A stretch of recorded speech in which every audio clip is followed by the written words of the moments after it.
O me das esos $100,000 para saldar tus deudas o tu mujer se arrepentirá, rugió mi cuñado, seguro de su poder. Asentí en silencio y me fui. Él esperaba dinero, pero le tendí una trampa que transformó su confianza en sí mismo en un miedo paralizante. Antes de continuar, suscríbete al canal y escribe en los comentarios qué hora es en tu zona horaria. Estaba revisando planos antiguos cuando Jennifer entró por la puerta principal. Tenía una llave y la usó sin llamar, lo que me hizo sospechar que algo andaba mal incluso antes de levantar la vista. Las hojas del portafolio de mi proyecto del Centro Médico de Phoenix se me resbalaron de las manos al verla dejar caer su bolso junto a la entrada.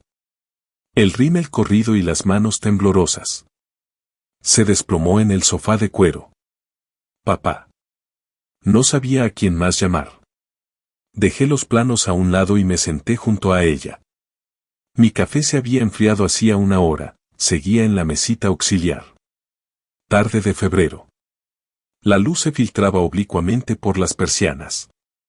Partículas de polvo flotaban en el aire entre nosotros. ¿Qué pasó? Es Brian. Su voz se quebró. Está en problemas. En serios problemas. Le puse una mano en el hombro un instante, luego me levanté y caminé hacia la ventana. El seto de adelfas del vecino necesitaba una poda. Me concentré en eso en lugar de la opresión que me oprimía el pecho. Cuéntamelo todo. Lo hizo. Una confesión fragmentada. Partidas clandestinas de póker. Promesas de que todo estaba bajo control. Casas de apuestas con fama de incumplir mucho más que promesas. La cifra salió con vacilación, como si pudiera suavizarla susurrando. $87,000, papá. Apreté con fuerza la taza de café que había cogido sin pensar. La cerámica se calentó contra mi palma. No alcé la voz. No hacía falta. Jennifer, ¿recuerdas lo que te dije hace 5 años antes de la boda? Papá, por favor, no. No te lo digo. Solo te pregunto si lo recuerdas. Miró al suelo. Dijiste que él no estaba listo. Que nosotros no estábamos listos. Y ahora el silencio hablaba mejor que las palabras. Lloró con las manos en la cara mientras yo miraba fijamente el seto de adelfas. Hace 5 años se lo advertí. Joven arquitecto con gustos caros. Dinero heredado que ya había dilapidado. Ofertas de trabajo que nunca se concretaron. Me dijo que era controladora. Que no entendía el amor. Quizá no lo entendía, pero sí entendía los patrones. Brian dijo que podía arreglarlo si conseguía el dinero. Lo prometió. Promesas. La moneda más barata del mundo. Vete a casa. Descansa. Yo me encargo. Me abrazó antes de irse. Un abrazo rápido y desesperado, luego cogió el bolso y salió. La puerta se cerró a las 4:03 de la tarde. Vi por la ventana cómo su coche se alejaba calle abajo. Luego volví a mi café, a mis planos y al silencio que inundaba la casa. 3 horas después, la puerta se abrió de nuevo. No llamaron. Brian entró como si fuera el dueño. Las 7, la oscuridad invernal se cernía sobre las ventanas. Llevaba una camisa impecable, un reloj caro que brillaba a la luz de la lámpara, y se sentó en el sillón frente a mí sin que yo lo invitara, con los brazos extendidos sobre el respaldo como un rey que reclama su trono. Dejemos de lado la charla trivial. Necesito $100,000. Estudié su rostro.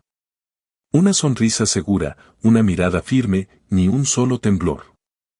O era mejor actor de lo que pensaba, o de verdad creía que sería fácil. Es una cantidad considerable. 5 días, Ronald, dijo, inclinándose hacia adelante. El reloj volvió a brillar. Probablemente costó $3,000 que no tenía. O me das este dinero o tu hija se arrepentirá. ¿Sabes qué clase de reputación tiene esta gente? La amenaza flotaba en el aire entre nosotros. No física. Era demasiado listo para eso. Psicológica, una presión cuidadosamente calibrada que se aprovechaba de la seguridad de Jennifer. Que se aprovechaba de mi miedo. Dejé que el silencio se alargara. 15 segundos. El tiempo suficiente para que su sonrisa flaqueara ligeramente. Luego asentí una vez. 5 días. Necesitaré tiempo para reunir esa cantidad. Se puso de pie y se acomodó la chaqueta. Buena elección, viejo. Volveré el viernes por la noche. La puerta se cerró tras él. Me quedé inmóvil durante un minuto entero. Simplemente me senté allí, escuchando cómo arrancaba su coche afuera. El rugido del motor. Los neumáticos sobre el asfalto. El silencio volvió. Luego caminé hacia mi oficina. La caja fuerte estaba detrás de un plano arquitectónico enmarcado de mi primer gran proyecto, la Biblioteca Comunitaria de Phoenix, 1987. Aparté el marco, introduje la combinación que había memorizado hacía 30 años. Dentro había escrituras de propiedad, documentos de inversión, papeles legales de 3 décadas y media dedicadas a construir los sueños de otros. Saqué la carpeta etiquetada como Proyectos de Desarrollo de Phoenix 24-2022, hojas de cálculo, análisis de mercado, propuestas de cambio de zonificación. Toda la investigación que había realizado el año anterior cuando consideraba una última inversión antes de jubilarme definitivamente. Entonces decidí no hacerlo. Demasiado arriesgado, demasiado trabajo. Mejor disfrutar de mis ahorros. Pero el riesgo es relativo a lo que está en juego. Tomé mi teléfono y busqué el contacto de Kevin Foster, mi antiguo socio. Siguió en el negocio cuando me jubilé, ofreciendo consultoría sobre proyectos comerciales en Phoenix. Contestó al segundo tono. Kevin, soy Ronald Parker. Ronald, hace meses que no sé de ti. ¿Cómo estás? Necesito tu consejo sobre algo. Un asunto inmobiliario. Podemos vernos mañana por la mañana, breve pausa. Kevin sabía que era mejor no preguntar cuando usaba ese tono. Claro, a las 7:30 en el sitio de siempre. Perfecto. Nos vemos entonces. Colgué y miré los documentos esparcidos sobre mi escritorio. Brian creía que me estaba tomando el pelo. Creía que podía entrar en mi casa, amenazar a mi hija, y que yo le daría el dinero como un viejo asustado. No tenía ni idea de que llevaba 35 años resolviendo problemas mucho más complejos que él. Esto era solo un ejemplo más, y yo siempre terminaba lo que empezaba. Amanecía sobre el desierto de Sonora mientras conducía hacia el este, pasando por Phoenix. Poco tráfico, la luz invernal convertía los saguaros en siluetas oscuras contra el cielo rosado. Apenas había dormido, pero mis manos se mantenían firmes sobre el volante. La sonrisa de Brian seguía resonando en mi mente, no con miedo, sino con claridad. El cactus florecido seguía en el mismo sitio de siempre, el estuco desgastado y el letrero de neón apenas visibles bajo la luz del amanecer. La camioneta de Kevin ya estaba en el estacionamiento. Había pedido café cuando me acomodé en la mesa de la esquina. El vapor se elevaba de 2 tazas. El calor matutino aún no era lo suficientemente fuerte como para desbordar el aire acondicionado del restaurante. Anoche sonabas diferente por teléfono. ¿Qué ocurre? Necesito información sobre el mercado actual, en concreto sobre terrenos sin urbanizar. Kevin echó crema en su café. Un cuidadoso dibujo en espiral. ¿Estás pensando en volver a trabajar, construir algo? Algo así. ¿Qué hay disponible en el lado este? ¿El lado este? Nada que valga la pena. Hizo una pausa y dejó la jarra de la leche. A menos que haya un terreno. 3.2 acres. Familias lo están vendiendo por 45,000. ¿Por qué tan barato? Está al otro lado de la carretera 60. No tiene servicios.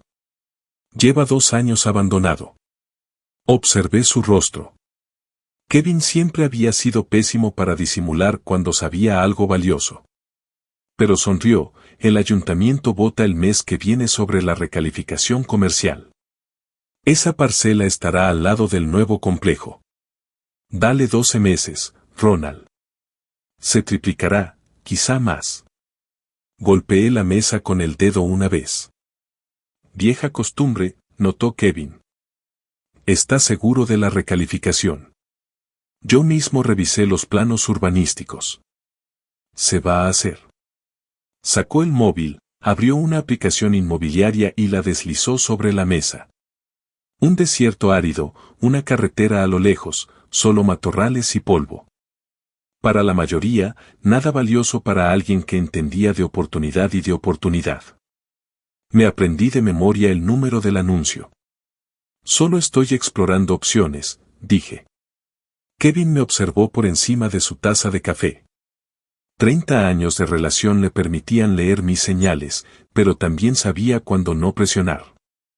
Terminamos el desayuno hablando de sus proyectos actuales, los planes universitarios de su hija, los temas de siempre. Pagué la cuenta y salí a las 8:30. Regresaba a Phoenix mientras el tráfico matutino comenzaba a intensificarse. El teléfono sonó a las 2. Hola, papá. ¿Cómo estás? La voz de Jennifer tenía esa alegría forzada que la gente usa cuando lee un guión. Dejé el sándwich que estaba comiendo. Estoy bien, cariño. ¿Cómo estás? Bien. Bien. Solo estaba Brian y yo, en segundo plano, con la voz amortiguada pero clara, preguntándole cuando se produjo la pausa de Jennifer, que apenas duró un instante, mientras reflexionaba sobre la cronología de lo que hablamos ayer. Cerré los ojos. Brian la estaba manipulando, usándola como mensajera, como herramienta de presión, haciéndola cómplice. El viernes por la noche, como Brian y yo habíamos acordado. Díselo. Vale. Gracias, papá. Te quiero. Yo también te quiero. Siempre. Después de que colgara, me quedé mirando el teléfono un buen rato. Luego busqué la dirección de la oficina de Craig Adams. El bufete ocupaba el tercer piso de un edificio del centro con ventanas que daban a la avenida central. Craig me recibió en una sala de conferencias a las 3 en punto. Siempre había sido puntual, por eso lo elegí para la planificación de mi patrimonio hace 5 años. Ronald, me alegra verte. ¿En qué puedo ayudarte hoy? Saqué mi libreta de cuero, la que me había acompañado a cientos de reuniones con clientes durante mi carrera. Si le presto dinero a un matrimonio, ¿puedo usar su casa como garantía? Por supuesto. Acuerdo de garantía estándar. Ambos cónyuges firman. La propiedad se convierte en garantía. ¿Qué sucede si incumplen? Craig se recostó en su silla. Se presenta una demanda de embargo, se inician los trámites de ejecución hipotecaria. Suele tardar. Escribí cuidadosamente en mayúsculas, responsabilidad del fiador. ¿Puede el contrato agilizar ese proceso? Ahora sí le interesaba. Sí. Cláusula de ejecución hipotecaria automática. Los estatutos revisados de Arizona la permiten si ambas partes están de acuerdo por escrito. No es necesario un litigio. ¿Qué condiciones se pueden incluir? Durante los siguientes 40 minutos, Craig me explicó las estructuras de garantía, las condiciones de pago y los procedimientos de colocación de garantías. Llené 6 páginas con notas, cada pregunta precisa, cada respuesta asimilada. Cuando salí a las 4, tenía todo lo que necesitaba. Esa noche, organicé los documentos sobre mi escritorio en 3 columnas ordenadas. Documentos financieros, mis extractos de cuenta de ahorros que mostraban $180,000 en fondos para la jubilación, fruto de décadas de una planificación meticulosa. Notas legales de la consulta con Craig, frases subrayadas sobre ejecución hipotecaria automática y responsabilidad del fiador. Propiedad. El listado de la parcela 447B que Kevin me había mostrado, además de los registros públicos que había consultado sobre la casa de Brian y Jennifer. Valor actual, 280,000 pesos. Hipoteca casi pagada. Comencé a redactar. Contrato de préstamo de 100,000 pesos al 8% de interés anual, garantizado por la residencia principal del prestatario. Plazo de amortización, 12 meses. La cláusula por defecto activa automáticamente la planificación. Cada palabra elegida con esmero. Cada cláusula diseñada para ser perfectamente legal, perfectamente ejecutable. Esto no era ira plasmada en papel. Era arquitectura. Muros de carga, estructuras de soporte, cimentación. Mi teléfono vibró a las 9:15. Mensaje de Jennifer. Gracias, papá. Brian dice, estás haciendo lo correcto. Te quiero. Brian dice que incluso su gratitud le llegó. Le respondí, yo también te quiero. Siempre. Luego volví a la cláusula 7 del contrato. En caso de incumplimiento, el prestamista conserva el derecho a embargar la garantía sin necesidad de un procedimiento judicial adicional, siempre que se dé la notificación correspondiente según el artículo 33.811 de los Estatutos Revisados de Arizona. Lo subrayé sin necesidad de más trámites judiciales. Durante 5 años, vi cómo Brian manipulaba a mi hija, cómo la hacía dudar de su propio criterio, y ahora creía que podía manipularme a mí. Que entraría en mi casa, amenazaría a mi familia, y yo simplemente cedería. Pero la manipulación solo funciona cuando la víctima no se lo espera. Brian creía que me estaba engañando. No tenía ni idea de que llevaba 35 años diseñando estructuras y soluciones. Esto era solo un plano más, y siempre terminaba lo que empezaba. Pasé el jueves y el viernes por la mañana ultimando los detalles, retiré los fondos, imprimí los contratos, y cuando el coche de Brian llegó a casa el viernes por la tarde, puntualísimo, como un tiburón que huele sangre. Estaba listo. La carpeta de cuero estaba sobre la mesa de la cocina. Dentro, el contrato de préstamo impreso, un cheque de caja por $100,000, documentos de la propiedad. Oí cómo se apagaba el motor, el portazo del coche, pasos en la acera. No me moví para abrir la puerta, le pedí que llamara. Cuando por fin abrí, Brian entró dando un portazo, esperando una transacción sencilla. Su mirada se dirigió directamente a la mesa. ¿Tienes el dinero?, pregunté señalando la cocina. Siéntate primero. Tenemos que hablar de las condiciones. Su rostro se ensombreció. ¿Condiciones? Dijiste 5 días. Han pasado 5 días. Y tengo lo que necesitas, pero no como un regalo, sino como un préstamo. ¿Un préstamo? ¿Hablas en serio? Deslicé el contrato sobre la mesa. $100,000 al 8% de interés anual. 12 meses para devolverlo.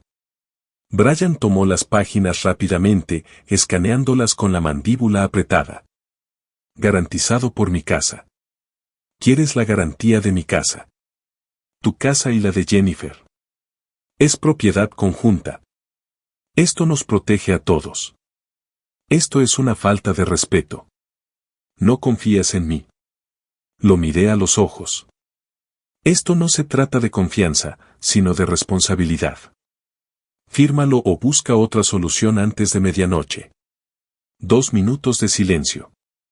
Brian sacó el móvil, revisó los mensajes, calculando, probablemente comprobando si la casa de apuestas le daría más tiempo. Su pulgar se cernía sobre la pantalla. Luego dejó el móvil con brusquedad. Cogió el bolígrafo. Necesito a Jennifer aquí. Ella también tiene que firmar. La llamé. Llegó en 20 minutos. Brian le había dicho claramente que estuviera preparada. Cuando entró, la confusión se reflejó en su rostro. Papá, ¿qué pasa? Brian me llamó. Todo bien, cariño. Estoy ayudando con lo de Brian, pero necesitamos la documentación necesaria. ¿Documentación? Solo un contrato de préstamo, la documentación estándar. Tendrás que firmar como copropietario de la casa. Miró a Brian. Él asintió levemente. Se volvió hacia mí, confiada. De acuerdo, si crees que es necesario, dije. Le puse la pluma en la mano. Apenas echó un vistazo al documento antes de firmar, mirándome a la cara en lugar del contrato. Esa mirada, esa fe absoluta en su padre, me oprimió el pecho, pero necesitaba esa protección para ella, aunque aún no lo viera. Presencié ambas firmas y añadí la mía. Le entregué a Brian el cheque de caja. Se quedó de pie, sosteniéndolo. ¿Satisfecho ahora? Estoy satisfecho de que todo sea legal y esté documentado. 12 meses. Lo pagaré en 6. Eso espero. Se giró hacia la puerta. Vamos, Jennifer. Hemos terminado aquí. Se fueron sin decir una palabra más. La puerta se cerró con un clic. Me quedé solo en mi cocina, con el contrato firmado sobre la mesa. Pasaron 3 semanas, silencio absoluto. Brian pagó a sus corredores de apuestas. Supuse que era porque nadie lo buscaba. Jennifer llamó 2 veces a principios de marzo, con la voz aliviada. Muchas gracias, papá. La pesadilla ha terminado. No la corregí, solo la escuché, emití sonidos apropiados y le dije que la quería. Durante esas semanas, llevé a cabo la segunda fase. Me puse en contacto con la compañía de títulos que gestionaba la parcela 447B y utilicé $45,000 de mis ahorros, dinero que había mantenido aparte del préstamo. La firma tardó 12 días. Procedimiento habitual. A mediados de marzo, la escritura estaba registrada a mi nombre. 3,2 acres de matorral desértico al otro lado de la autopista 60. Para cualquiera, sin valor. Para mí, una oportunidad. Al mismo tiempo, contacté a Marcus Webb. Nos reunimos en una cafetería del norte, territorio neutral, un lugar que Brian no reconocería. Marcus llegó temprano, ya tomando un café solo cuando entré. Tenía 67 años, era detective retirado del Departamento de Policía de Phoenix. Sus ojos, penetrantes, aún escudriñaban las habitaciones por costumbre. Ronald, ¿cuánto tiempo? ¿De qué se trata? Necesito documentar las actividades de alguien relacionadas con juegos de azar. Su expresión no cambió, pero algo cambió en su mirada. Comprensión. Para un posible proceso legal, necesito hechos, no suposiciones. Primero los registros públicos y, si es necesario, observación. Nada ilegal. Exacto. Solo la verdad. Marcus me enseñó a acceder a los expedientes judiciales, a consultar antecedentes relacionados con el juego y a monitorear patrones en redes sociales. También accedió a realizar vigilancia discreta cuando surgiera la oportunidad, sin tender trampas, y a documentarlo todo. A finales de marzo, ya tenía un sistema, una libreta negra, anotaciones en mayúsculas, fechas subrayadas 2 veces y cada observación registrada con precisión. Entrada del 28 de marzo, Brian fue visto entrando al lugar en Mill Avenue, Tempe, a las 9:47 de la noche. Salió a la 1:23 de la mañana. El patrón coincidía con informes anteriores.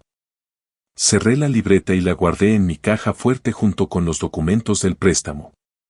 Un mes después de la firma, estaba sentado en mi oficina revisando 3 archivos, el contrato de préstamo firmado con 11 meses restantes, la escritura de la parcela 447B, cuyo valor ya se estaba incrementando a medida que circulaban las noticias, con un valor actual estimado de $65,000, y el informe preliminar de Marcus que confirmaba que Brian había vuelto a las partidas de póker.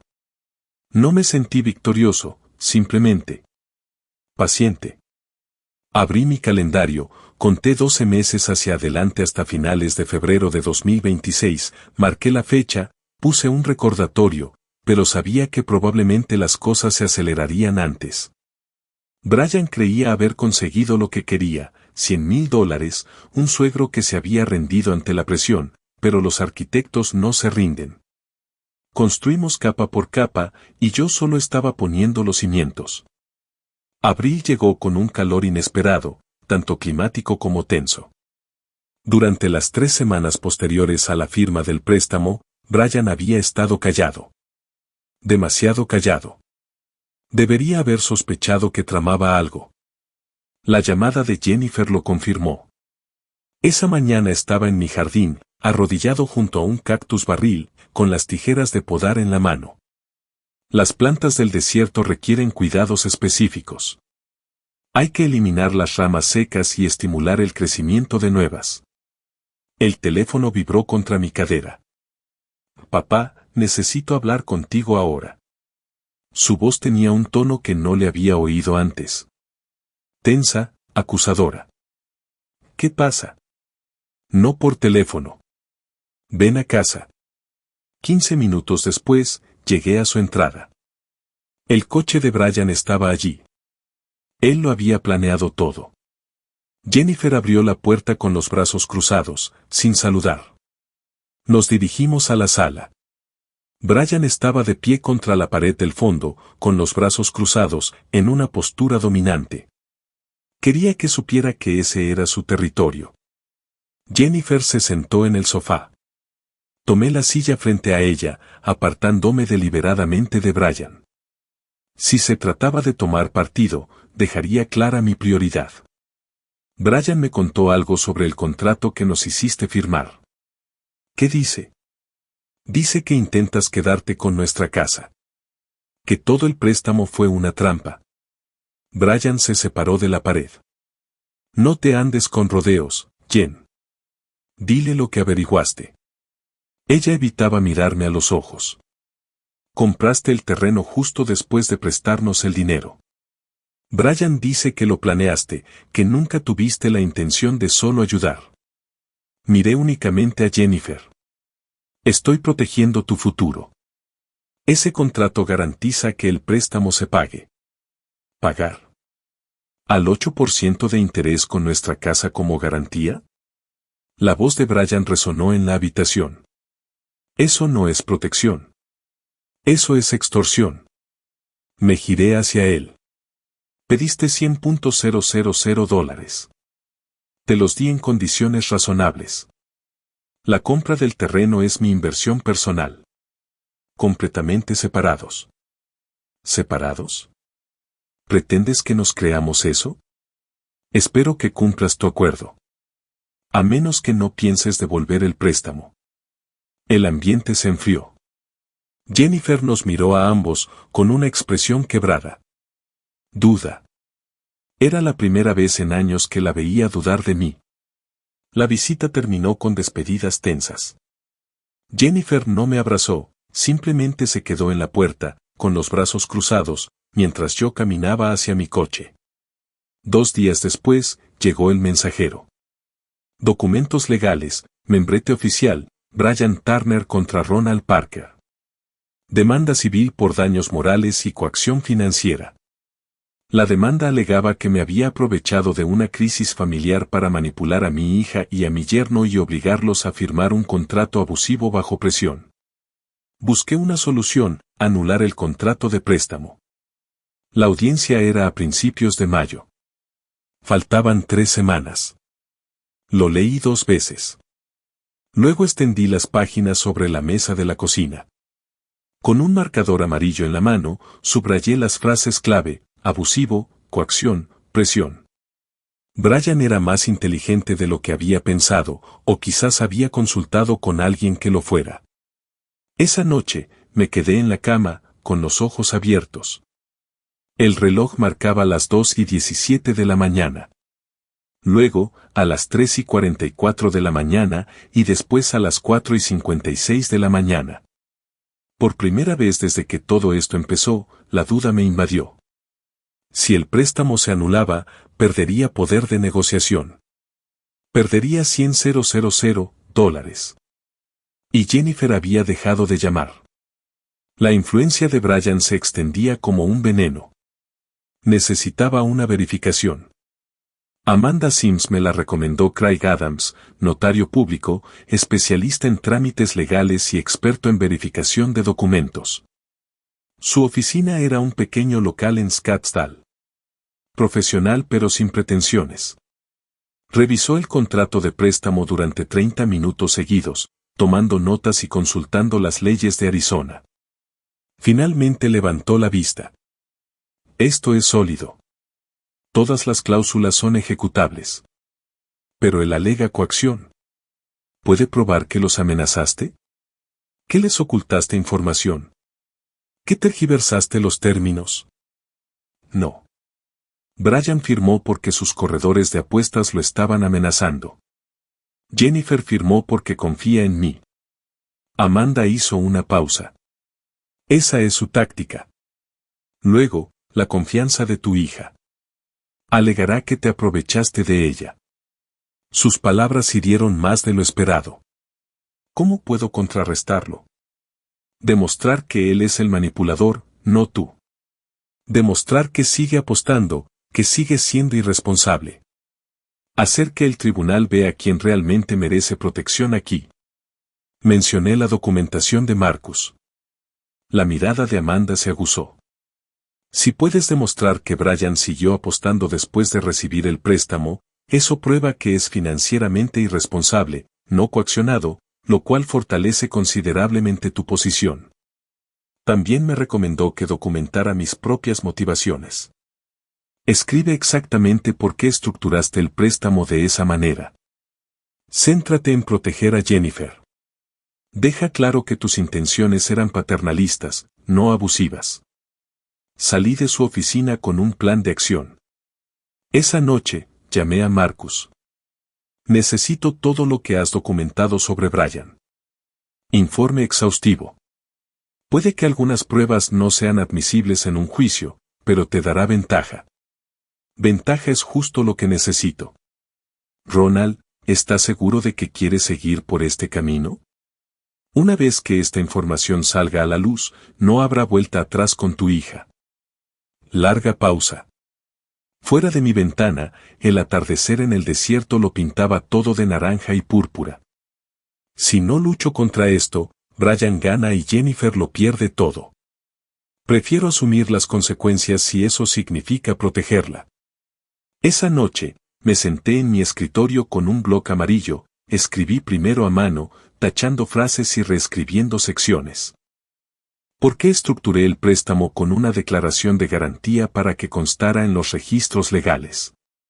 Mi hija Jennifer se casó con Brian Turner hace 5 años, en contra de mi consejo. Durante esos años, observé inestabilidad financiera, secretismo y un afán de control. Cuando me pidió $100,000, tuve que elegir, consentir su comportamiento con un regalo o establecer límites. Opté por establecer límites, no para quitarles la casa, sino para asegurar que mi hija no lo perdiera todo si Brian no cambiaba. Esperaba una compensación.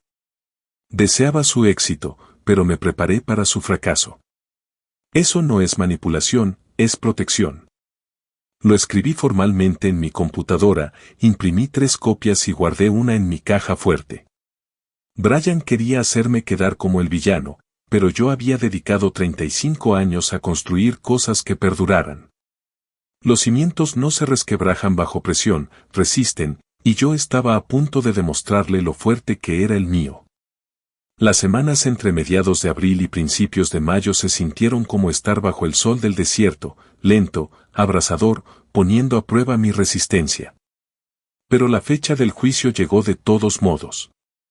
Esa mañana estaba frente al espejo del baño, ajustándome una corbata que no me había puesto en 2 años.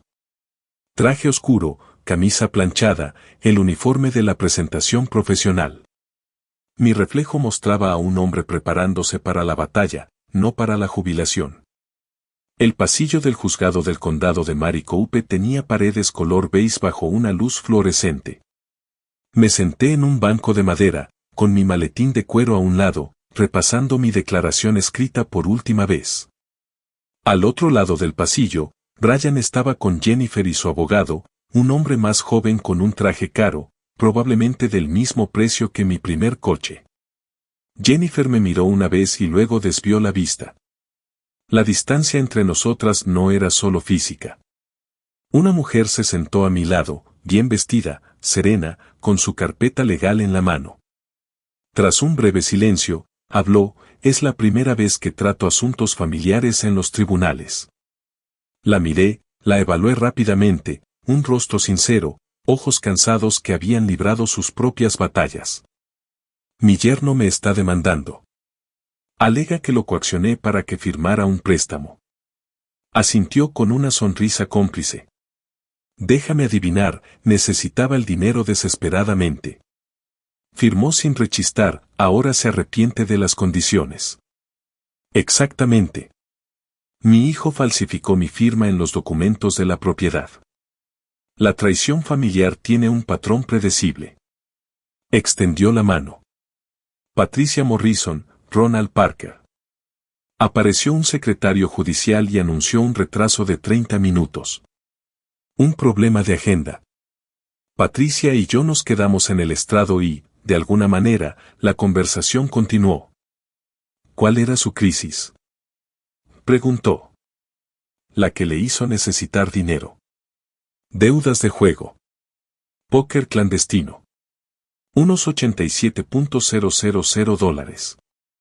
Patricia se inclinó ligeramente hacia adelante, bajando la voz. ¿Declaró alguna ganancia de juego al fisco? Lo dudo. Entonces tienes ventaja. El fraude fiscal destruye la credibilidad.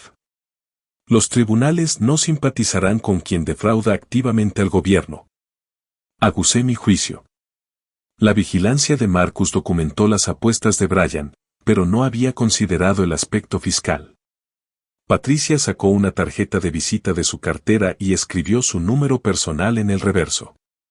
Dirigí una firma de contabilidad durante 30 años.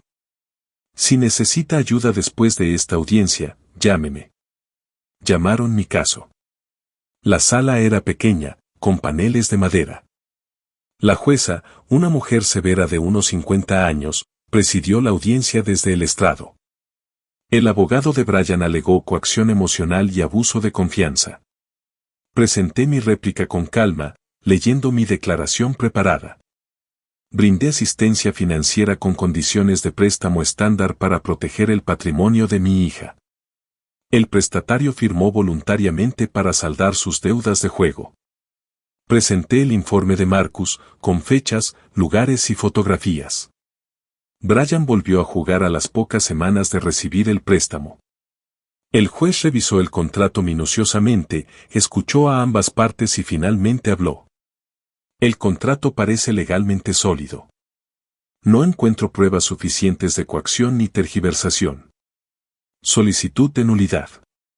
Desestimada, pero añadió mirándome fijamente, sin embargo, advierto sobre el control excesivo de las finanzas familiares. Procedan con cautela. El rostro de Brian palideció. Jennifer parecía confundida, no aliviada. Encontré a Patricia en la pantorrilla del juzgado. Después, un pequeño espacio con máquinas expendedoras y mesas de plástico. Ella ya había reservado una mesa en la esquina, con el café humeando frente a ella. ¿Cómo te fue? Me permití una leve sonrisa. Caso cerrado. Levantó su taza. Hablamos durante una hora, no solo de asuntos legales. Patricia compartió su historia. Viuda desde hace 10 años, construyó su empresa de contabilidad desde cero. Recientemente descubrió el intento de traición de su hijo. Hablé de la madre de Jennifer, que falleció hace 12 años, de mi carrera como arquitecta, de la decepción. Hubo una naturalidad entre nosotras, un reconocimiento de entendimiento mutuo. Puedo analizar registros financieros, ofreció Patricia. Rastrear gastos de juego, identificar patrones. Si de verdad quieres proteger a tu hija a largo plazo, necesitas más que fotos de vigilancia. Esa noche, estaba sentado en mi despacho, con la tarjeta de Patricia sobre el escritorio. Me di cuenta de que mi plan había cambiado. No se trataba solo de recuperar el préstamo, sino de crear las condiciones para que Brian se autodestruyera por su propia imprudencia. Cogí el teléfono. Le envié un mensaje diciendo que cenaríamos mañana. Me gustaría hablar de su oferta. Su respuesta llegó en cuestión de minutos. 7 de la tarde. Conozco un lugar. Miré la escritura de la parcela 447B en mi pared. Una propiedad recién enmarcada que ya se está revalorizando a medida que circulan las noticias sobre su desarrollo. Durante semanas, había estado construyendo una estructura con un plano. Pero Patricia me había mostrado un diseño diferente, uno en el que Brian no solo perdía contra mí. Perdió contra sí mismo, y eso fue mucho más definitivo. La noche siguiente, me reuní con Patricia en un restaurante que ella había elegido, un lugar lo suficientemente tranquilo para una conversación seria, lo suficientemente cómodo como para no parecer una reunión de negocios. No me di cuenta entonces de que aquella cena marcaría un punto de inflexión, no solo en mi estrategia contra Brian, sino en mi vida. Llegué justo a las 7. Puntualidad de arquitecto. Patricia ya estaba sentada en una mesa de la esquina. Portátil abierto, papeles extendidos. Deslizó un documento sobre el mantel blanco mientras yo me sentaba.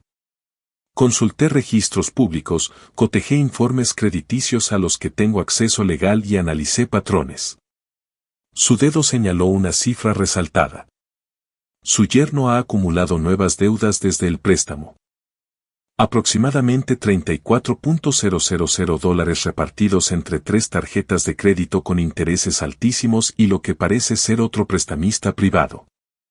Analicé las cifras, no me sorprendió, lo confirmé. Sigue jugando compulsivamente, dijo Patricia, y lo disimula fatal. Pedimos salmón para ella, bistec para mí, y seguimos analizando la situación durante la cena. Patricia acercó su portátil y tecleó rápidamente. Está haciendo los pagos mínimos de tu préstamo, pero la nueva deuda sigue aumentando. A este ritmo, dejará de pagar en 6 meses. No por falta de recursos, sino por una grave crisis de liquidez. ¿Y si le ofreciera una reestructuración? Su mirada se aguzó. ¿Reestructurar cómo? Reducir las cuotas mensuales. Aliviar la presión inmediata, pero extender el plazo de 12 a 18 meses y aumentar el interés del 8% al 12%.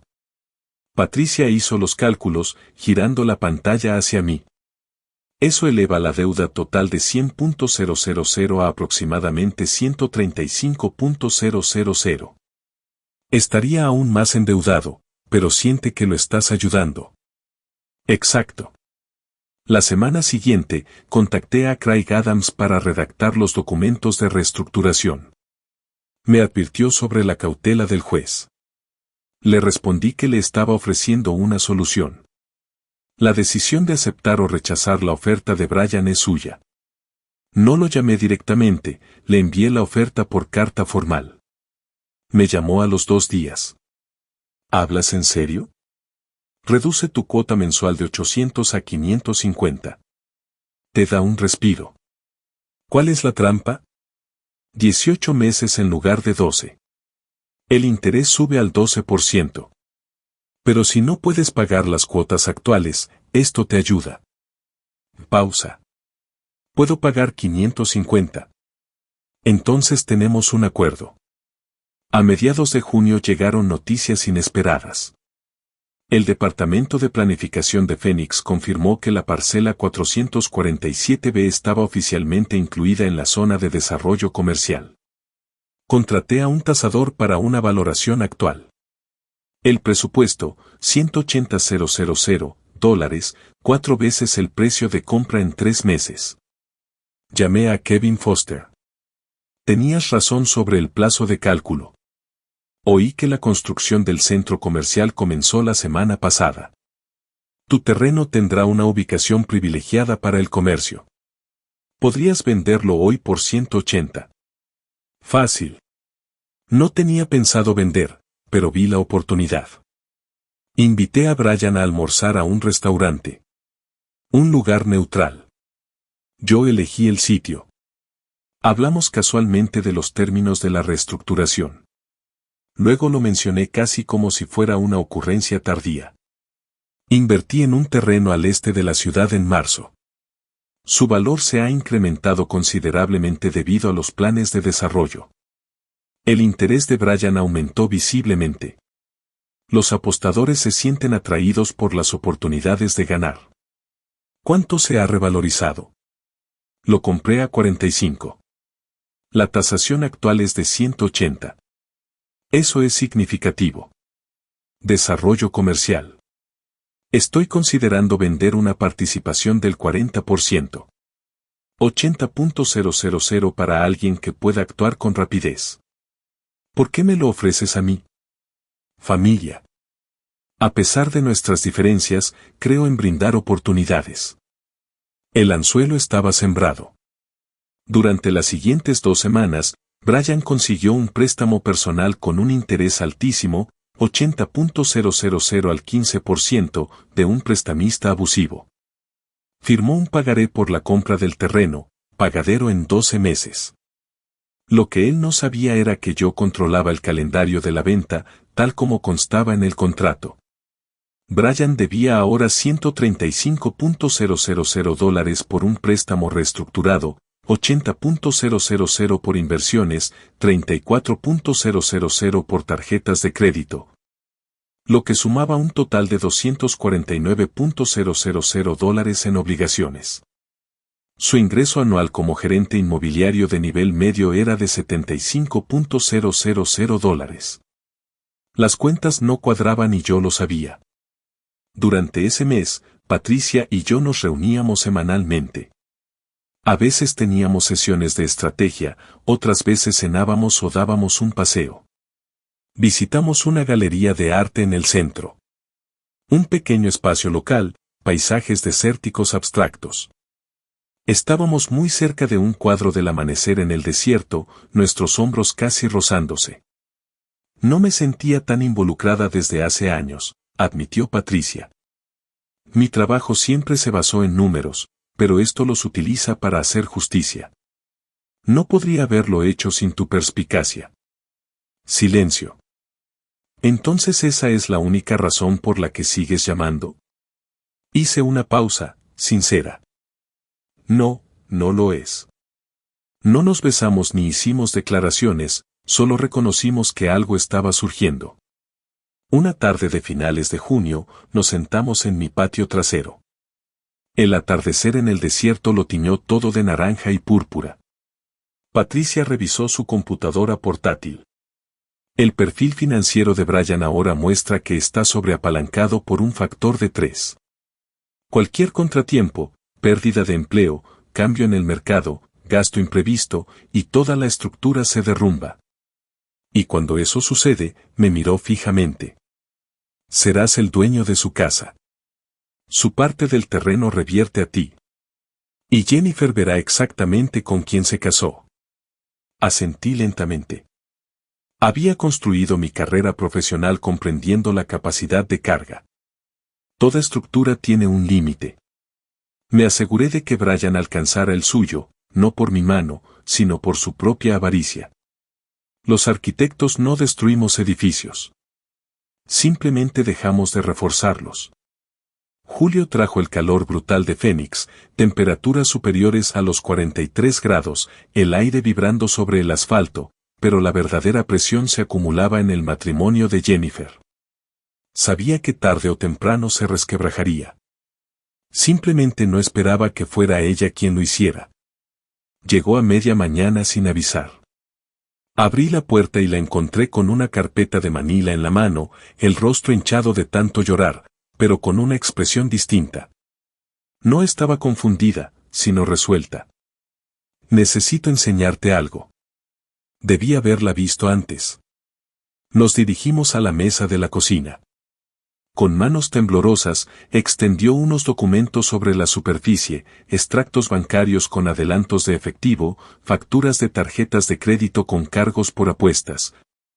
Mensajes de texto impresos con lenguaje cifrado sobre el juego y liquidaciones. Encontré esto en su oficina, escondido en un cajón con llave, señaló cada papel. Hay más deudas, deudas nuevas. 34.000 en tarjetas de crédito que ni siquiera sabía que existían. ¿Y estos mensajes? Sigue apostando. Después de todo, después de tu préstamo, después de prometérmelo. Me quedé en silencio. La dejé asimilarlo. Finalmente levantó la vista. Tenías razón desde el principio. Y no quería creerlo. Lo siento mucho, papá. Extendí la mano sobre la mesa y puse la mía sobre la suya. Jennifer, mírame. No tienes por qué disculparte. Lo elegí a él en lugar de a ti. Dudé de ti. Amabas a alguien. Eso no es debilidad. Es lo que se supone que debes hacer cuando te casas. Pero tú lo sabías. Sospechaba que había una diferencia, e incluso si lo hubiera sabido con certeza, necesitabas verlo por ti misma. De lo contrario, siempre te preguntaría si te manipulé. La puerta principal se abrió. Patricia entró con una bolsa de la compra. Tenía una llave. Ahora bien, otro detalle que Jennifer notó de inmediato. Patricia dejó la bolsa en la encimera, observó el ambiente, se sentó a la mesa, pero no habló enseguida. Jennifer nos miró a ambas. ¿Cuánto tiempo lleváis juntas? Unos meses, dijo Patricia con sinceridad. Desde mayo, nos veíamos en el juzgado. Jennifer asimilaba la noticia. Su padre había rehecho su vida, había construido una nueva vida de la que ella no formaba parte. Pero en lugar de resentimiento, algo más se reflejó en su rostro. ¿Alivio?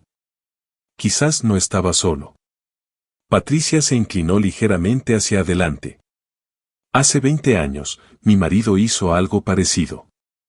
Me hizo dudar de la realidad. Cuando por fin me fui, pensé que jamás volvería a confiar en nadie. Pero al final lo haces cuando encuentras a alguien honesto. Jennifer asintió lentamente y luego enderezó los hombros. «Voy a solicitar el divorcio», pregunté con cautela. «¿Estás segura?» «Llevo semanas segura. Simplemente no quería admitirlo. Hablamos de la logística, abogados que podría recomendarle, asesores financieros y donde podría alojarse temporalmente. No lo hice por ella, solo le di las herramientas. Se fue alrededor de las 2 para empezar a empacar. Brian llegó a las 7 de esa noche, debió haber seguido su coche y se dio cuenta de a dónde había ido. Estaba desaliñado y agresivo. «Pusiste a mi esposa en mi contra», dijo. Se paró en la puerta de entrada. «Lo has estado planeando todo desde el principio». No lo invité a entrar. Solo se quedó en la puerta. «Tengo pruebas», continuó. «Cartas personales entre tú y esa mujer. Empezó incluso antes de mi demanda. Les demostraré a todos qué clase de hombre eres en realidad. No hay cartas, Brian. Ni correspondencia secreta. No hemos hecho nada malo. Destruiré tu reputación. Haz lo que tengas que hacer. La verdad está de mi lado». Patricia apareció detrás de mí, se puso a mi lado, un frente unido. Brian nos miró fijamente a ambos, dándose cuenta de que se enfrentaba a algo que no podía manipular ni intimidar. Se marchó sin decir una palabra más, pero su comentario final resonó en el aire. «Esto no ha terminado». Después de que su coche desapareciera, Patricia me tomó la mano en el porche. Fue la primera muestra de afecto físico que nos demostramos. Seguirá intentando envenenar a la gente contra nosotros. Que lo intente. Quien importa sabe la verdad. Me estudió el rostro. ¿De verdad estamos haciendo esto? A nuestra edad, empezar algo nuevo. Creo que llevamos semanas con esto. Simplemente no lo habíamos dicho en voz alta. Y ahora te lo digo. Me importas más de lo que pensaba. Le apreté la mano. Tú también me importas. Y se acabó fingir que es complicado. Entramos juntos. Más tarde esa noche, estaba sentado en mi oficina, pero no revisaba documentos ni planeaba nada, solo pensaba.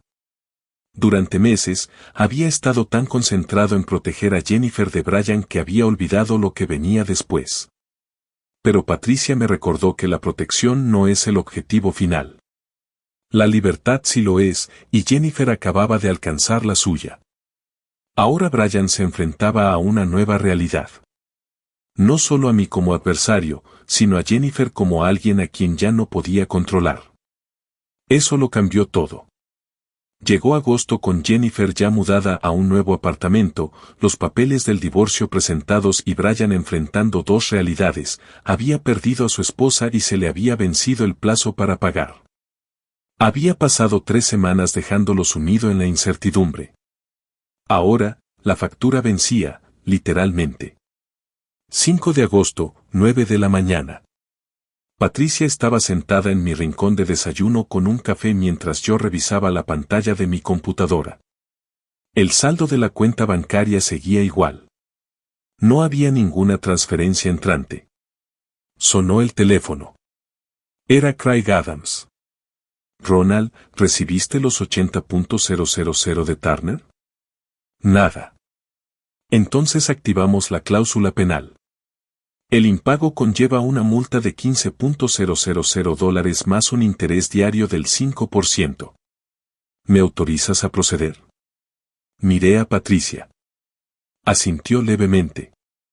Adelante. Patricia acercó su portátil y abrió su hoja de cálculo. Déjame actualizar la contabilidad completa.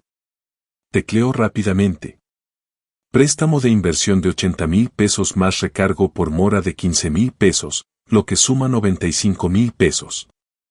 El préstamo reestructurado ahora asciende a 118,000 pesos.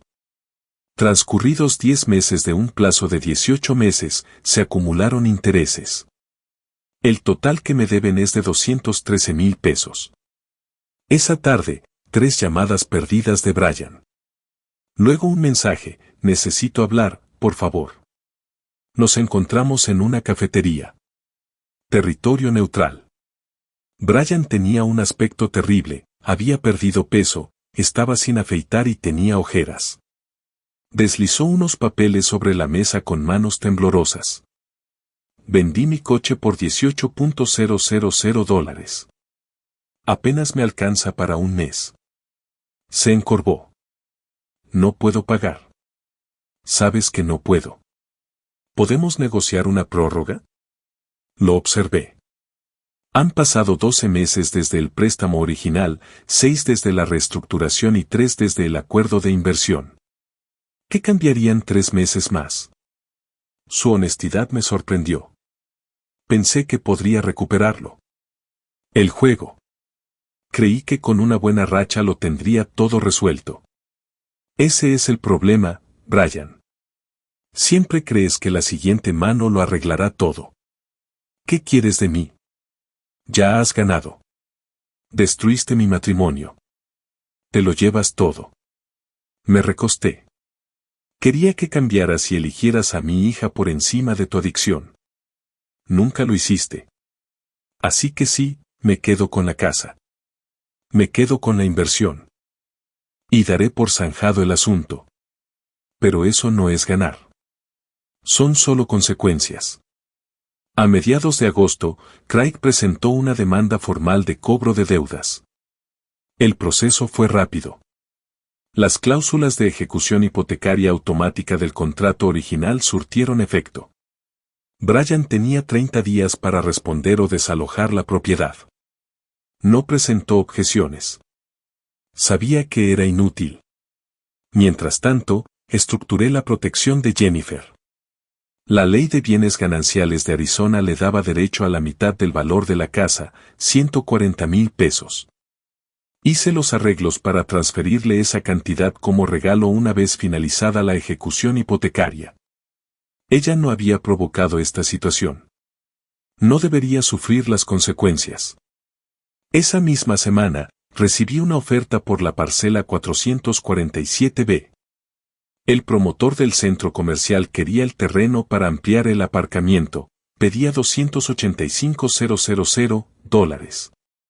Acepté de inmediato. Lo compré por $45,000 en marzo. La participación del 40% de Brian revirtió a mi nombre cuando dejó de pagar el préstamo de inversión. Ganancia neta, $240,000. Brian se enteró de la venta después, a través de contactos en el sector inmobiliario. Me dijo que hablaba con voz hueca. Tú lo planeaste todo, el préstamo, la reestructuración, la compra del terreno. Querías que fracasara. No lo negué. Te di todas las oportunidades para triunfar, pagos más bajos, oportunidades de inversión, prórrogas. Pero elegiste el juego antes que la responsabilidad. Siempre. Yo no te hice fracasar, Brian. Tú mismo lo provocaste. Simplemente dejé de permitirlo. Silencio. ¿Alguna vez creíste que podía cambiar? Hice una pausa, sincera. Por el bien de Jennifer, eso esperaba. Pero no lo creí, y tenía razón. Una tarde de finales de agosto, Patricia y yo estábamos sentadas a la mesa de mi cocina con una modesta botella de vino. Tenía su hoja de cálculo abierta por última vez. La deuda total de Brian ascendía a $213,000. Total recuperado, calculó. Valor de la casa menos la donación de Jennifer, $140,000. Reversión de la participación en la inversión, $80,000. Ganancia por la venta del terreno, $240,000. Total, $460,000. Levantó la vista. Podrías haber ejecutado la hipoteca en marzo y haberte quedado con la casa tras el primer plazo de impago. Entonces Brian no habría aprendido nada y Jennifer podría haberme culpado para siempre. Patricia cerró el portátil. Ahora Jennifer es libre, económicamente estable y sabe perfectamente quién es Brian. Ese era el verdadero objetivo, ¿no? Asentí. Brindamos en silencio. No era una celebración triunfal, sino un simple gesto de reconocimiento. Llevaba 35 años construyendo estructuras que resistieran tormentas y terremotos. Esta no fue la excepción. Construí una trampa tan perfecta que el propio peso de Brian la derrumbó. No fue mi fuerza, sino la suya. Septiembre entraba en su última semana, Jennifer se instalaba en su apartamento, Brian aparentemente se marchaba de Phoenix, corrían rumores a través de los contactos inmobiliarios de Kevin. Y quedaba un último asunto pendiente, vender la casa que lo había desencadenado todo, no por venganza, sino para cerrar ese capítulo. Madrugada de septiembre, juzgado del condado de Maricopa. Me senté en la mesa de los demandantes con Craig Adams. Brian estaba sentado solo al otro lado del pasillo. Su abogado se había retirado cuando dejaron de llegar los honorarios. La jueza revisó el expediente, documentos del préstamo, registros de pago, notificaciones de impago, liquidaciones por penalización. Levantó la vista hacia Brian. Señor Turner, ¿se opone a la ejecución hipotecaria? La voz de Brian apenas se oyó. No, su señoría. El expediente muestra que usted firmó un contrato de préstamo voluntariamente, garantizado con sus bienes gananciales, y que incumplió con los pagos programados. La propiedad ubicada en 2847 Desert Plum Drive se transfiere por la presente a Ronald Parker en pago total de la deuda pendiente. El mazo resonó con un chasquido seco. Brian se puso de pie, salió rápidamente y ni siquiera me miró. Afuera, en las escaleras del juzgado, bajo el sol de septiembre, brillante y caluroso, Jennifer esperaba. Llevaba un uniforme de enfermera debajo de un cardigan, después se iba a trabajar. No había querido estar dentro para la audiencia. Demasiado doloroso. Pero quería estar presente cuando terminara. ¿Ya terminó? Asentí. 5 años. Esa casa iba a ser nuestro futuro, y ahora ya no existe. Esa casa se construyó sobre mentiras. Ahora te toca construir algo real. Le entregué un sobre. Dentro estaba el cheque. $140,000. Su mitad según la ley de bienes gananciales de Arizona. Lo miró fijamente. Es demasiado. Esto es lo que te corresponde. Es tuyo.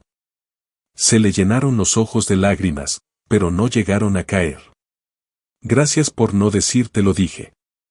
Por ser simplemente mi papá. A mediados de septiembre, ayudé a Jennifer a mudarse a su apartamento en Tempe. 2 habitaciones, ventanas luminosas, asequible con su sueldo de enfermera. Patricia también vino. Los 3 subimos cajas, armamos los muebles y colgamos las cortinas. Jennifer mencionó que había empezado terapia, procesando la manipulación y recuperando su confianza en sí misma. También se había inscrito en cursos de certificación de cuidados intensivos. No la agobié, solo la apoyé. Antes de irnos, Jennifer nos abrazó a las 2. Me alegro de que se hayan encontrado. Ustedes también merecen ser felices. Un permiso y un reconocimiento. Su padre había rehecho su vida, y eso estaba bien. Ese fin de semana, organicé una pequeña cena en mi casa. Kevin Foster, Marcus Webb, Craig Adams, Amanda Sims, Jennifer. No fue un evento lujoso, pollo a la parrilla, ensalada, el postre casero de Patricia, pero era la primera vez que recibía invitados desde mi jubilación. Levanté mi vaso de agua. Quiero presentarles a alguien oficialmente. Ella es Patricia Morrison, mi pareja. Sin incomodidades, sin largas explicaciones. La gente importante lo aceptó de inmediato. Hablamos de planes para el otoño. Patricia y yo íbamos a pasar una semana en el Gran Cañón en octubre. Hacía años que no íbamos. Jennifer nos recomendó rutas de senderismo. Una conversación normal sobre el futuro, no sobre el pasado. 2 días después, sonó mi teléfono a las 8 de la noche. Número desconocido. Casi no contesté. La voz de Brian sonó ronca, un poco pastosa. Lo destruiste todo. Mi matrimonio, mi casa, mi carrera. Ahora nadie en el sector inmobiliario quiere saber nada de mí. Lo planeaste desde el principio. Te escuché sin interrumpir. Usaste a Jennifer como cebo. Usaste el dinero como moneda de cambio. Lo manipulaste todo. Finalmente, hablé. Te di un préstamo con condiciones claras. Firmaste. No lo pagaste. Esos son hechos, no manipulación. Querías que fracasara. Por tu historial, esperaba que fracasaras, pero te di todas las oportunidades para demostrarme lo contrario. Siempre elegiste el juego en lugar de la responsabilidad. Esto no ha terminado. Sí, Brian, sí. Supéralo. Ya lo hice. Colgué. Patricia se sentó a mi lado en el sofá. ¿Seguirá intentándolo? Probablemente, pero ya no hay nada por lo que luchar. Esa noche, nos sentamos en el patio trasero. Una fresca tarde de septiembre, con las estrellas a la vista. Planeando el viaje al Gran Cañón. Reservas de hotel, rutas de senderismo, lugares para fotografiar. ¿Cuándo fue la última vez que te tomaste unas verdaderas vacaciones antes de que naciera Jennifer? Hace 34 años. Entonces ya nos toca. Un silencio reconfortante. ¿Y piensas en qué viene después de este viaje? Pienso en ello constantemente. ¿Qué ves? Una vida que no se define por solucionar problemas, sino simplemente por vivir. Patricia me apretó la mano. Durante meses, cada acción había sido estratégica, preparar la trampa, ejecutar el plan, proteger a Jennifer.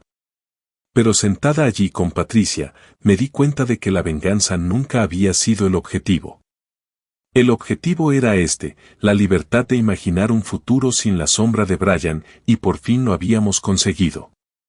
Una mañana de finales de septiembre, me encontraba en la casa vacía del 2847 de Desert Bloom Drive con una agente inmobiliaria. Nuestros pasos resonaban en el suelo de madera. Sin muebles, sin vida. La cocina, donde se firmó el préstamo. El salón, donde Brian profirió amenazas. Todo vacío ahora. Las condiciones del mercado son favorables. Propiedades similares se vendieron entre 275.000 y 285.000 dólares, tecleó en su tableta. Recomiendo ponerla a la venta por 280.000 dólares. Se vendería en 3 semanas. Firmé el contrato de venta en la misma encimera de la cocina donde Brian y yo habíamos firmado documentos meses atrás. Se cerró el círculo. El agente se fue. Me quedé sola un momento. Sin satisfacción, sin tristeza, solo constatación. Este capítulo llegaba a su fin. 3 semanas después, a mediados de octubre, la casa se vendió por 280.000 dólares en efectivo a una pareja joven. Para quienes compraban su primera vivienda, curiosamente, gestioné cuidadosamente las ganancias. Jennifer ya contaba con 140,000 pesos provenientes del acuerdo por ejecución hipotecaria. De esta venta, le asigné 40,000 pesos adicionales. En total, 180,000 pesos. Suficiente para el pago inicial de una casa en 1 o 2 años. Fondo de emergencia, inversión para mi futuro profesional. En mi caso, 100,000 pesos cubrieron mi préstamo original. Los 140.000 restantes, sumados a la ganancia de la venta del terreno, significaban seguridad, no riqueza, sino estabilidad. Y lo que era más importante, Jennifer era financieramente independiente. A finales de octubre, Patricia y yo visitamos el apartamento de Jennifer. Estaba decorado con plantas, obras de arte y fotos, ninguna de Brian, por supuesto. Aprobé. Nos mostró su certificación de cuidados intensivos. Los hospitales me trasladaban a cuidados críticos con un aumento salarial del 22%. ¡Qué maravilla!, exclamó Patricia. Y estoy saliendo con alguien, algo casual. Un terapeuta respiratorio del trabajo. Jennifer sonrió. Estoy aprendiendo a confiar de nuevo en mi propio criterio. Eso es más que felicidad. Es estabilidad. Nos entregó una fotografía enmarcada. Los 3 del día de la mudanza, riéndonos mientras armábamos los muebles. En la parte de atrás había escrito, mi verdadera familia. Patricia y Jennifer habían desarrollado su propia relación. Café todas las semanas, aparte de mí. Me alegré por ello. Gracias a los contactos de Kevin en el sector inmobiliario, supe que Brian se había mudado a Tucson para empezar de cero, pero su reputación lo siguió. Historial de apuestas, ejecución hipotecaria y responsabilidad financiera. Lo último que supe de Kevin es que trabajaba como administrador de propiedades de alquiler, un puesto mucho menos prestigioso que antes. Al oír esto, no sentí ningún triunfo, solo la constatación de que las consecuencias son permanentes. No se lo conté a Jennifer. Ella no preguntó. Brian ya no tenía cabida en nuestras vidas. A principios de noviembre, Patricia se mudó oficialmente a mi casa, no como invitada, sino como copropietaria. Habíamos refinanciado la hipoteca a nombre de ambos, redecorado juntos con sus toques personales, cortinas nuevas color crema, muebles reacomodados, nuestra foto juntos en la repisa de la chimenea. Ya no era la casa de Ronald.